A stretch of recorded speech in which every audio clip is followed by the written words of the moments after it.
السلام علیکم، امید کرتی ہوں کہ آپ سب لوگ خیریت سے ہوں گے۔ قصائص انبیاء ویڈیو سیریز میں یہ 13ویں پیغمبر حضرت ایوب علیہ السلام کے بارے میں بیان ہے۔ حضرت ایوب علیہ السلام کا مختصر تعارف۔ حضرت ایوب علیہ السلام حضرت ابراہیم علیہ السلام کی اولاد میں سے ہیں۔ آپ علیہ السلام کا شمار بھی ان مشہور انبیاء میں ہوتا ہے جنہوں نے تکالیف پہنچنے پر بڑے صبر کا مظاہرہ کیا۔ اللہ رب العزت نے حضرت ایوب علیہ السلام کا خوب مال و دولت، شان و شوکت اور اولاد سے نواز کر آزمایا۔ آپ علیہ السلام اس آزمائش میں پورے اترے۔ اللہ رب العزت نے آپ علیہ السلام کا ذکر خیر قرآن مجید کی 4 سورتوں میں کیا ہے۔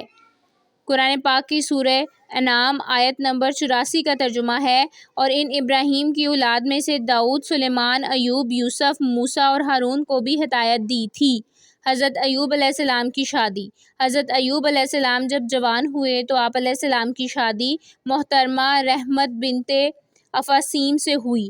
اللہ رب العزت نے آپ علیہ السلام کو ان سے اولاد کی نعمت سے سرفراز فرمایا۔ حضرت ایوب علیہ السلام کی بعثت۔ آپ علیہ السلام انتہائی نیک، بکثرت اللہ تعالیٰ کا ذکر کرنے والے اور بڑے ہی صابر و شاکر بندے تھے۔ اللہ تعالیٰ نے آپ علیہ السلام کو لوگوں کی رہنمائی کے لیے نبوت سے سرفراز فرمایا تھا۔ آپ انتہائی نیک، بکثرت اللہ تعالیٰ کا ذکر کرنے والے تھے۔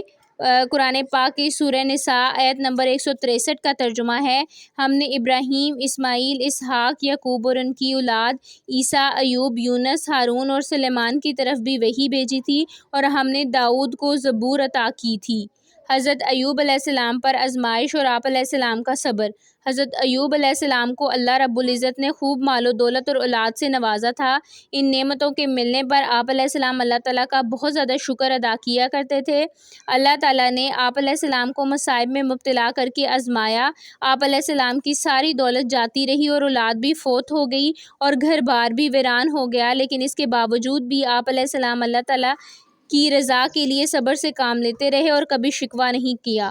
آزمائش کی مدت طویل ہوتی گئی، یہاں تک کہ دوست احباب بھی ساتھ چھوڑ گئے اور آپ علیہ السلام سے دور رہنے لگے۔ صرف آپ علیہ السلام کی زوجہ محترمہ رحمت بنت افاسیم ساتھ رہیں۔ وہ آپ علیہ السلام کی ضروریات پوری فرماتیں۔ آپ علیہ السلام کی وفادار بیوی اجرت پر دوسروں کے کام کر کے آپ علیہ السلام کے لیے کھانے پینے کا بندوبست کیا کرتی تھی۔ اسی آزمائش میں 18 سال گزر گئے۔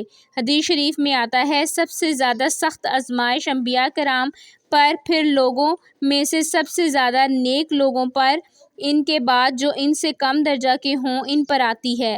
انسان پر اس کے دین کے مطابق آزمائش آتی ہے، اگر وہ دین میں مضبوط ہو تو اس پر آزمائش بھی سخت آتی ہے۔ حضرت ایوب علیہ السلام کی اللہ کے حضور دعا۔ حضرت ایوب علیہ السلام اللہ تعالیٰ کی طرف سے آزمائش پر صبر و استقامت کا مظاہرہ کرتے رہے، یہاں تک کہ آپ علیہ السلام پر آنے والے مصائب اور ان پر صبر ضرب المثل بن گئے۔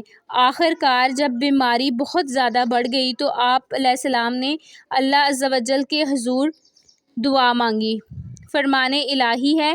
قرآن پاک کی سورہ انبیاء آیت نمبر 83 کا ترجمہ ہے، یا اللہ مجھے تکلیف دہ بیماری لگ گئی ہے اور آپ سب سے زیادہ رحم کرنے والے ہیں۔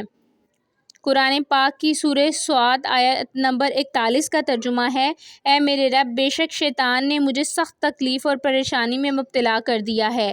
حضرت ایوب علیہ السلام کی دعا کی قبولیت اور بیماری سے شفا۔ جب حضرت ایوب علیہ السلام نے بارگاہ الہی میں گڑ گڑا کر اپنی صحت اور مصائب دور ہونے کے لیے دعا مانگی تو اللہ رب العزت نے آپ علیہ السلام کی دعا قبول فرماتے ہوئے فرمایا کہ جہاں آپ تشریف فرما ہیں وہاں اپنے پاؤں کو زمین پر ماریں، اس سے ایک چشمہ جاری ہو جائے گا جس سے آپ غسل کریں، بیرونی سب بیماریاں دور ہو جائیں گی اور اسی چشمے کے پانی کو پئیں، اندرونی بیماریوں سے شفا مل جائے گی۔ چنانچہ حضرت ایوب علیہ السلام نے ایسا ہی کیا۔ اللہ رب العزت نے آپ کو صحت کاملہ عطا فرمائی۔ فرمان الہی ہے۔ سورہ انبیاء آیت نمبر 84 کا ترجمہ ہے، چنانچہ ہم نے ان کی دعا سن لی اور ان کی بیماری دور کر دی۔ قرآن پاک کی سورہ صاد آیت نمبر 42 کا ترجمہ ہے، ہم نے انہیں کہا اپنا پاؤں زمین پر مارو، یہ ٹھنڈا پانی نہانے اور پینے کے لیے ہے۔ حدیث شریف میں آتا ہے، حضرت ایوب علیہ السلام صحت ملنے کے بعد ایک مرتبہ غسل فرما رہے تھے، اتنے میں سونے کی ٹڈیوں کا ایک جھنڈ آپ علیہ السلام پر آ گرا۔ آپ علیہ السلام ان سونے کی ٹڈیوں کو مٹھیاں بھر بھر کے کپڑے میں ڈالنے لگے۔ اللہ رب العزت نے آواز دی، اے ایوب، کیا میں نے تمہیں اس دولت سے بے نیاز نہیں کر دیا جو تم دیکھ رہے ہو؟ حضرت ایوب علیہ السلام نے عرض کیا، جی ہاں اے میرے رب، لیکن میں آپ کی رحمت اور برکت سے مستغنی نہیں ہو سکتا۔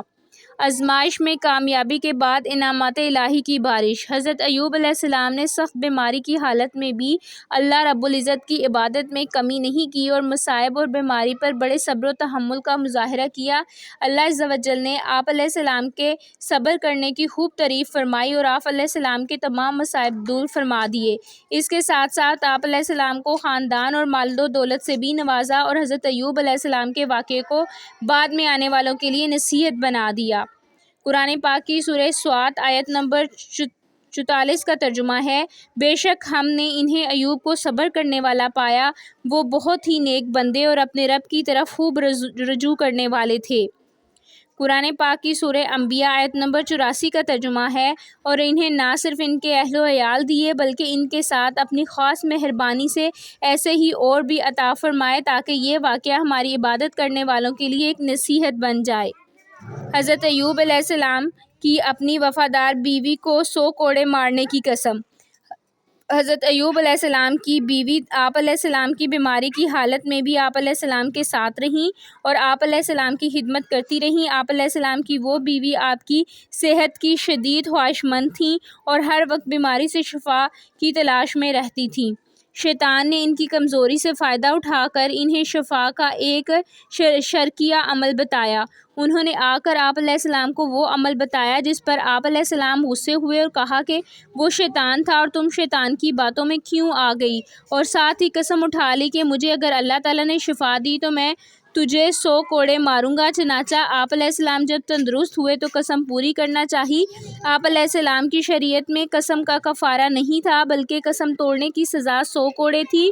اللہ تعالیٰ نے آپ علیہ السلام کو اپنی قسم پوری کرنے کا ایک راستہ بتایا جس میں آپ علیہ السلام کی قسم بھی پوری ہو گئی اور آپ علیہ السلام کی بیوی بھی سخت سزا سے بچ گئی۔ اللہ تعالیٰ کے حکم کے مطابق آپ علیہ السلام نے 100 ٹنکوں والی جھاڑو لی اور اسے ایک مرتبہ اپنی بیوی کے جسم پر مار کر اپنی قسم پوری کر لی اور انہیں تکلیف بھی نہ ہوئی۔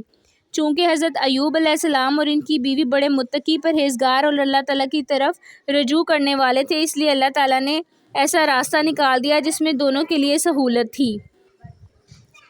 قرآن پاک کی سورہ طلاق آیت نمبر 2 کا ترجمہ ہے، اور جو آدمی بھی اللہ کے عذاب سے ڈرتا ہے وہ اللہ کے لیے مشکلات سے نکلنے کا راستہ بنا دیتا ہے۔ قرآن پاک کی سورہ صاد آیت نمبر 44 کا ترجمہ ہے، اور اللہ نے فرمایا، اپنے ہاتھ میں تنکوں کی ایک مٹھی جھاڑو لے کر اس سے اپنی بیوی کو مارو اور اپنی قسم نہ توڑو۔ حضرت ایوب علیہ السلام کی وفات۔ حضرت ایوب علیہ السلام اللہ تعالیٰ کی طرف سے آنے والی آزمائش میں کامیابی کے بعد دین ابراہیم پر قائم رہے۔ آپ علیہ السلام 93 سال کی عمر میں اس دنیا فانی سے رخصت ہو گئے۔ آپ علیہ السلام نے اپنی وفات سے پہلے اپنے بیٹے حومل اور اس کے بعد بشر کو اپنا جانشین مقرر فرمایا۔